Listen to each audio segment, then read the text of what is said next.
We talk about love languages like gifts and quality time, but the one that actually protects our peace, that's right, there is one that we don't talk about that protects our peace, and I'm all about it.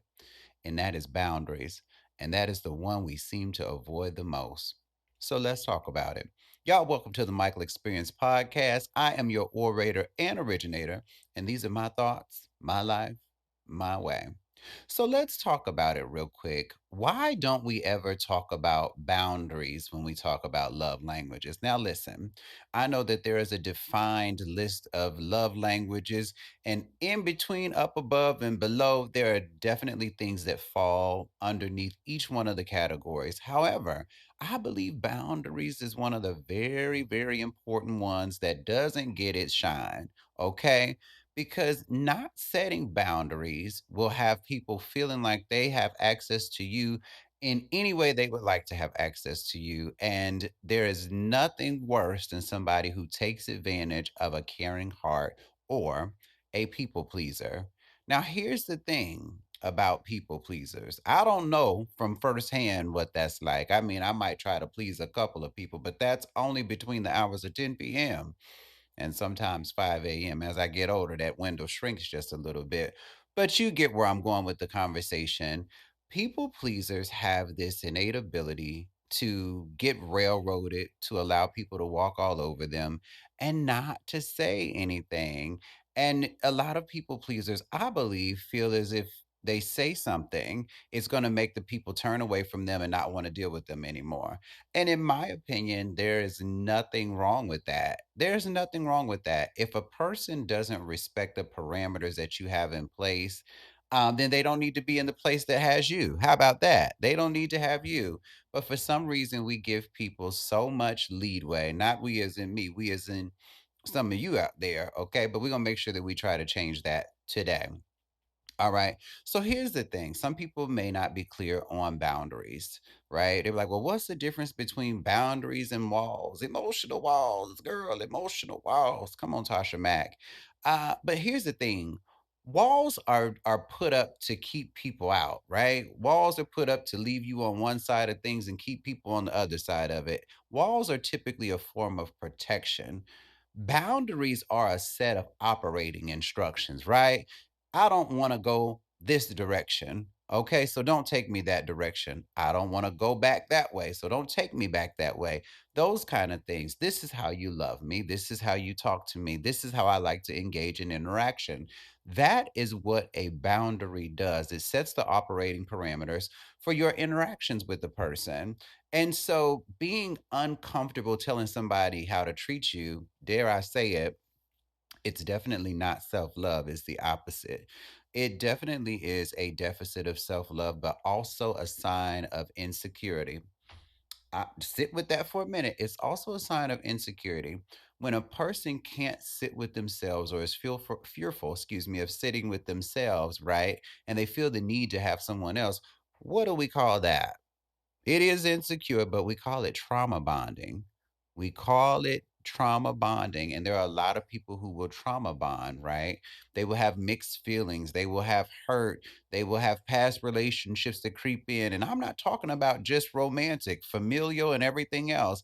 And so the love that they wanted that they didn't receive is what they're going to latch on to in somebody else. You show me a little piece of kindness, I'm going to be here for you.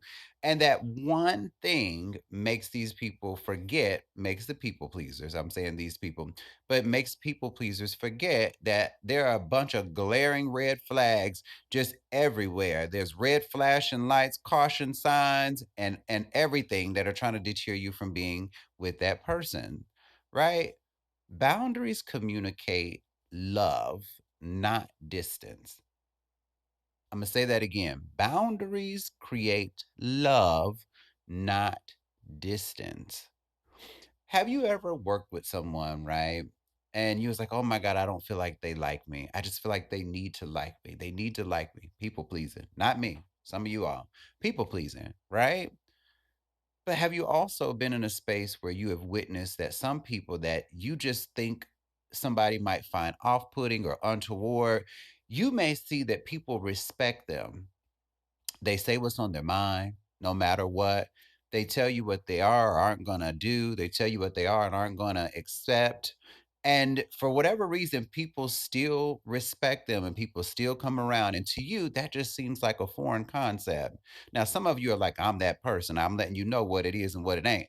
And well, you are above the curve. So listen here, I'm going to give you a A right now. I'll add the plus later after I figure out a couple of things. But you got an A right now. Those kinds of relationships are very, very important. And sometimes to people pleasers or those in between people pleasing and people passing, because sometimes you got to pass on the people, okay? But sometimes you're in that transitory space, right? And you understand, well, you have to understand that those things are very important. Those groundworks are very important. Anytime I go into a relationship, right, I always go in and tell people, especially because it's men, I date men. Um, I always go in and tell them, I am not paying for something that somebody else did or didn't do in your relationships. Now, I want y'all to think about that for a second. Why do you think I would tell these men that from the gate?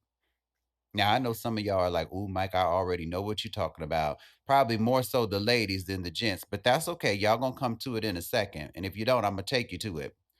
The reason why I say that is because men have this thing with being vulnerable. Men have this thing with harboring very deeply past hurt.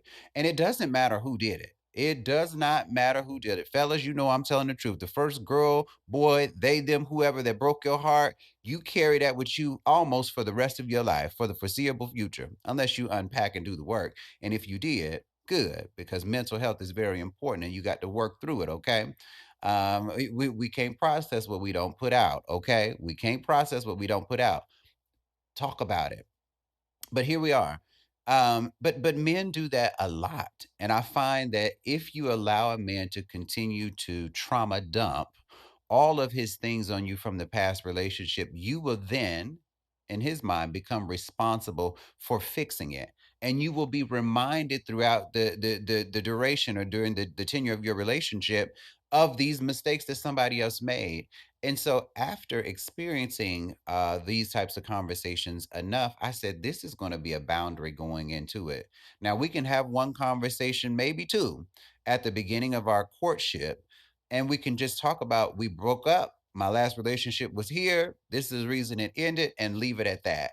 But not a continuation over and over and over. Okay, that's a boundary for me. And I have to tell people when that comes up, I'm like, wait, stop, stop. Listen, I listened to you talk about it that one time. This is your second time doing it. Either you got some unresolved feelings that you haven't taken care of, or you just want to talk about. I don't know, but here's the thing: I am not going to pay for what somebody else did, so I'm not going to sit here and listen to you work out your feelings about that person. I'm just not going to do it. I'm not going to do it, and I'm not going to allow it to be a constant reminder because that's what happens. But you have to communicate these boundaries, right? And if the person is a good person and they truly want to be around you, they'll say, okay, I can respect that. I can respect that because this is you and I. So let's keep the other stuff. Got it. Got it. And if they don't, if they get mad at you, well, they're going to guess what they're going to do. They're going to go right on over to the next person, blame you for the reason why they can't get into a meaningful relationship because you just don't understand and you just won't listen to them. Okay. And if they meet a people pleaser, you're going to be like, there, baby, there. Absolutely not. I'm gonna say stay on over there until you figure that out, and maybe at some point when you work it out and I'm worked it out, and we might work out together. But until then, we're not working out. Okay. But that is what you have to do. And you have to do it with friends and family members too, because let me tell you about friends and families, particularly family. Family oftentimes will feel, especially when you grow up close, will feel entitled to give their opinion about everything in your life. Somebody say, amen, I know, or something because your mom, your dad, your grandma, your overbearing sister, somebody in your family or friend circle feels entitled to have an opinion about every single thing you do, the people you date, what you eat, where you're going, why you're doing that, that you need to pick a new career. And it's like, my God, today I thought I was living this life. I thought my name was the Michael Experience. Are you trying to take over this shit? You let me know. I got some bills in there. I got some bills in there that I've been waiting to give somebody. But there are people in your life that feel entitled to having an opinion about what you do and what you say. And you have to draw that boundary. You have to say, listen, Ma, I love you. I do, and I want to continue to love you, and I want to do it the right way. And hopefully, I don't have to do it from a distance after this. But I cannot operate with you where we are talking about my lovers like this. This is just not a good dynamic for me. Now, some of you will say, "Oh my God, I can't tell my mama that. That's disrespectful." What's disrespectful is sitting in somebody's face, smiling and lying to them, and pretending like you're okay with what's going on when you really aren't. Now, let that settle in for a second. Let that settle in for a second. You hee hawing and yes, ma'am, and yes, sir, all the while you're lying. Okay? You're lying. So it's much more beneficial for you to just set the parameters and tell the truth about how you really feel. We talk about truth a lot here. Tell the truth about how you feel. I've had conversations with my mom, and yes, sometimes it stings. That's the part that I think people don't like, and that's the part that I think makes it so uncomfortable for a lot of people because they know it's gonna sting somebody or it's gonna make somebody feel untoward. But it's that uncomfortable thing that you have to go through so that you get to the right kind of of relationship and interaction with somebody, you know? And listen here, there is no guilt that comes with saying no.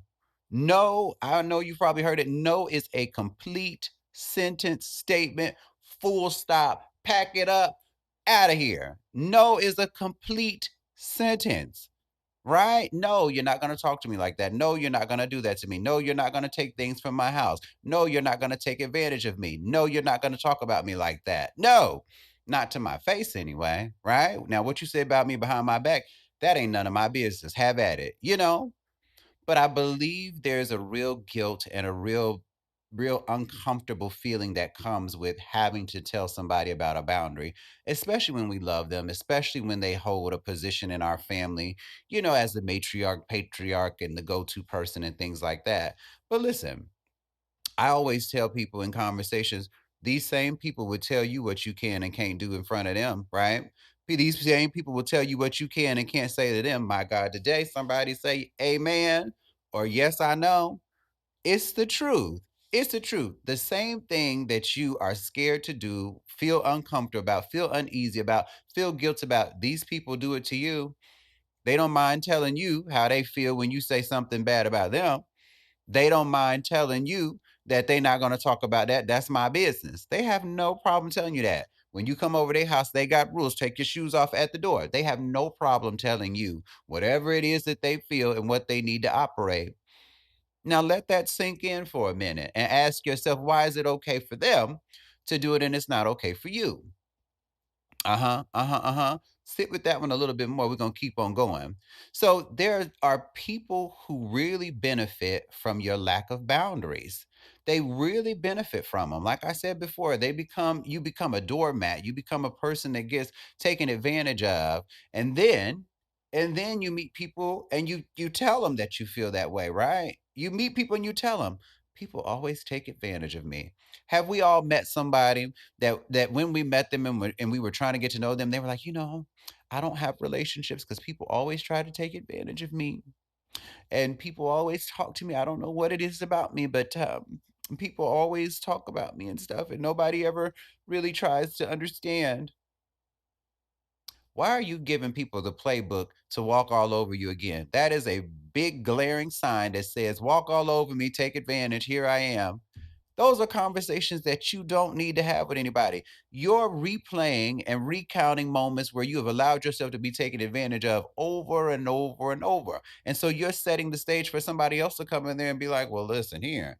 If I can get the barn, the cow, the milk, the pail, and everything else, and the grass for free to feed them, I'm going to go ahead on and do it, right? If you're going to allow me to do so.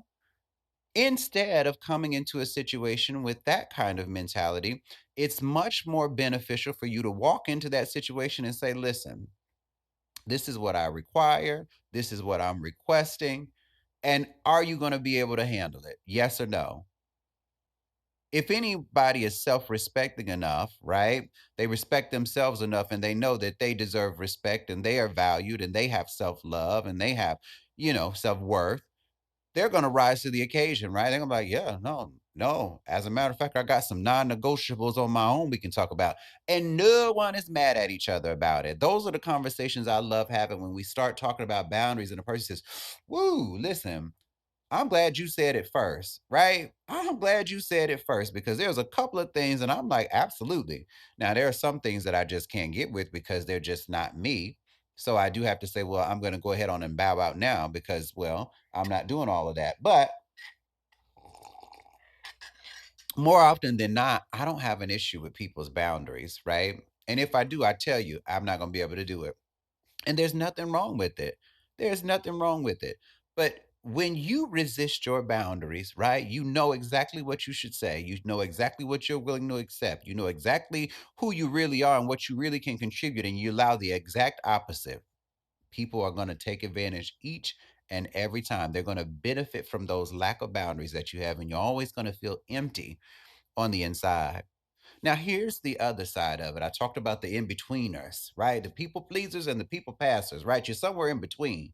You're like, oh, I people please a little bit, but I people pass a lot of bit. But I don't know. I need to get all the way over to the people passing because sometimes I be in this transitory space and I find myself leaning too hard trying to people please people. And then I end up burning out. Okay. I end up burning out. So let's talk about it, right? So let's talk about it. It is okay to walk away from people when you feel like you can't rise to the occasion for those people, when you can't meet the parameters, right? It's okay for you to walk away and it's okay for them to walk away. Stop feeling the need to over ask and over explain or overcomplicate it by trying to make it fit. I feel like that's what happens. We try to make it fit. We're like, well, maybe I can do this two or three things, these two or three things. Ma'am, sir, they, them, those boundaries, those internal things, that extra beat in your heart that happens when something comes up, that extra heaviness that sits on your shoulders as you know things are about to take place, those boundaries need to be reinforced.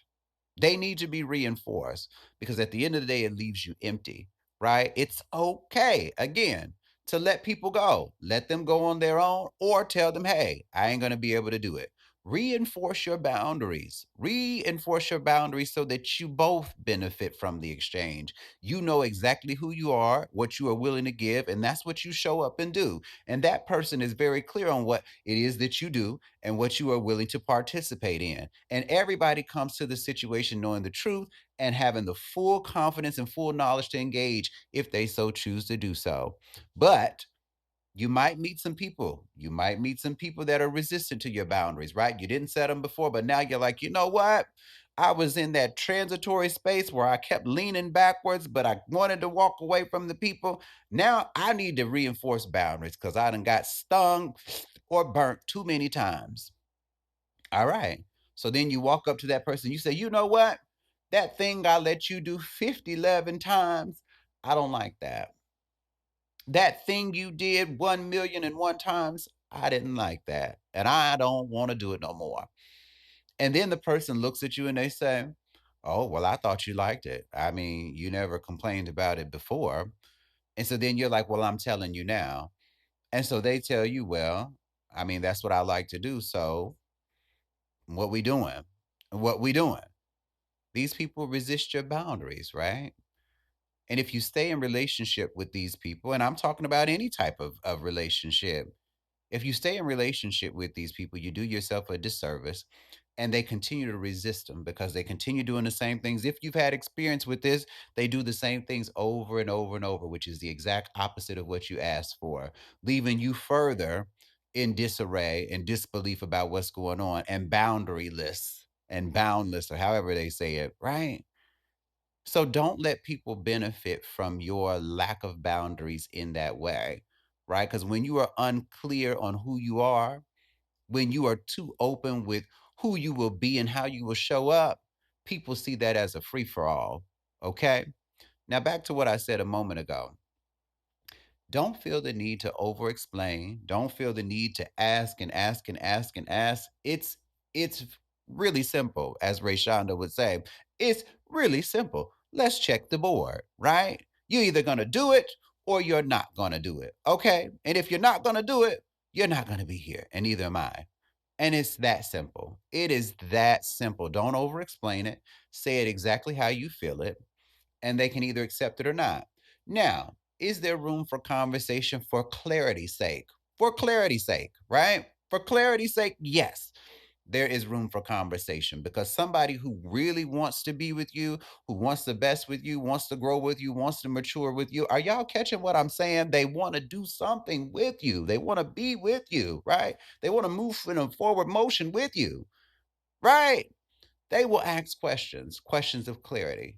So when you say you don't like this particular thing, was it always that way? Or is this just something new? Okay. All right. I'm just trying to understand where we were in it. Okay, so how would you like for me to move forward? Those are wonderful ways. So how would you like me to move forward? And like, how can I learn? Can you teach me how to love? Show me the way to surrender my heart. That's the song in case y'all don't know. I almost forgot the lyrics, but you get what I'm saying. Teach me, right? Those questions will be in a teach me kind of fashion. And those are the moments that are super powerful and super foundational, good for setting a foundation. But how you set boundaries without over explaining is you say it exactly like it is. You call the things out in the moment the first time somebody crosses a boundary. The first time somebody crosses a boundary, you call it out. I do it all the time. I do it all the time. People be like, and be. I be like, well, hold on. I be like, hold on. That word for me is just a little bit triggering. Okay. And that's not a term of endearment for me. You know what I mean? So I'm gonna need you not to do that. Oh, I call everybody. I understand, but that's not something that I respond to and engage with. And so if you continue, I'm not gonna be able to engage with you any further. And that is just how I talk to people. I've had people be like, "Oh my God, it's a strict program around here." It is, because I'm not going to let anybody on the streets call me that, right? You might be able to do it in passing. I don't really care about that. But if we are going to have a conversation with each other, you're not going to do it. You're not going to do it. Not as my lover, for damn sure. Well, this is my program. I can cuss. Not my lover for damn sure, and certainly not my friends, and certainly not nobody just casually out in the streets, right?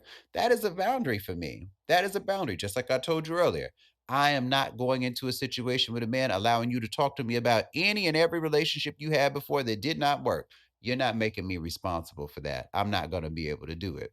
Similarly, when people come over my house, I don't have very many rules, but what you're not going to do is tear up stuff over here, okay? And you're going to clean up after yourself. Now, I think most of that should be implied anyway, but just in case it isn't, I'm going to apply it soon as you come into the door, okay? The first time that you put something on the counter and it leaves a ring, I'm going to say, hey, that ring right there is calling your name. Yeah, we don't do that around here. I don't give a damn who you are. We don't do that around here. You see what I'm going with that? Where I'm going with that?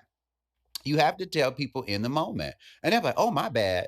Typically in the moment, people will auto correct very quickly. Oh, my bad. No, my bad. I'm sorry. Oh, my fault. My fault. But that is because that is the precedent that I set. That is the boundary that I put in place. Right? There's a certain way that you talk to me. There's certain people that certain ways that you move about me. You know what I'm saying? You don't have to over explain it. You just call it for what it is and keep going. You can ask questions, sure. They can ask questions, sure. If they don't respond the way you want them to, say, hey, listen, that's just it, right? I'm not changing it. I will clarify, but I'm not changing nothing. And be okay with walking away. And be okay with walking away. Far too often, I've seen people try to explain why they feel the way they do. Oh, can you not do that? I'm so sorry to even ask you. I'm so sorry to even ask you not to do that. It's just, I have this thing, I have this thing. And, it all started back in 1979, when it was back at band camp. And I had this. You don't have to explain all that. You don't have to justify the way that you feel for anybody or to anybody. Okay. You have a boundary and it is your boundary. You don't have to tell us your life story because of it. You don't have to justify or make somebody else feel good about it. Oh my God, they went through something just terrible. Oh my God. It is what it is, right? Now, if you're in a relationship and you guys go deeper and you get into that conversation, by all means, you go ahead, right? Hopefully, you've dealt with that in therapy or some other means of working through the trauma. But do not over explain why you have set your boundaries, okay? Because when you do it enough, When you set your boundaries enough, just like anything else, it becomes a habit and it's a good habit. And it creates a culture within you, number one, but within the people around you and the people that come into your circle, right? It creates a culture of just engaging in that way. People will pick up on it quickly. They'll see how other people are talking to you, how other people interact with you. And if you don't believe what I'm saying or you don't have an example, watch what happens with children. Watch what happens with children, right? Early adolescence. There be some people that live a wayward life out there, right? Some people's parents allow them to do any and everything. But when they come over to a home that is structured, they get in line, don't they? More often than not, they get in line. They pick up on the cues in the house and they start operating differently. Somebody might curse their parents, right? And that may be acceptable for them. Those are their boundaries, right? That's their operating procedure. But when you come over to this home, everybody's respectful. It's yes, sir. It's yes, ma'am. Oh my, we taking our shoes off over here. Okay, great. May I use your, may I? I love that kind of carrying on. Now you do whatever you do outside of there, but these operating procedures here are a result of boundaries that were set in the home. And you knew it when you walked in because there was a culture around it. There was a culture around it. And let me tell you, there is such freedom in being consistent with that. There is something very fulfilling about walking in your truth, in your authenticity, and walking in the pride and commanding the respect that you deserve because you do deserve it. We all deserve to be respected. We all deserve to be loved in the way that we want to be loved, right? Give love, receive love, reciprocity, right? We all deserve to have what we want in the people that are around us. And if for some reason it doesn't work, doesn't make them a bad person. It doesn't make you a bad person. It just means that's just not a good fit. It's just not a good fit. It doesn't matter how cute they are, how accomplished they are, how good their body looks, or how good they smell. My God, some people smell so good. It has nothing to do with that. It just does not work out, and you can't make it fit. You can't make it fit. So, I want you to really think about something. I want you to really think about something as we wrap up this particular conversation. What boundary have you been avoiding because you were afraid of the reaction? What boundary, if there are any? And if you've recently set a boundary, how well have you reinforced it with people? I'll leave you with this to think about. Boundaries aren't barriers, they're bridges. They teach people how to love you in a way that doesn't drain you. And the moment you honor your limits, you teach others to honor them too. All right? Y'all go out there and love on yourself before you can love on somebody else. And if you need some help, make sure that you go over to the michaelexperience.com and buy my new book, One Day at a Time Life Lessons Love, because it is going to give you some of those techniques that you need to navigate people, relationships, situationships, and hardships. It is available on the michaelexperience.com and also on Amazon. Y'all go check it out. One day at a time. Just like you have to reinforce your boundaries one day at a time. Okay. Go on and love on yourself before you can love somebody else. And I will see y'all on the next one. This has been the Michael Experience Podcast. Peace and love, y'all. Bye.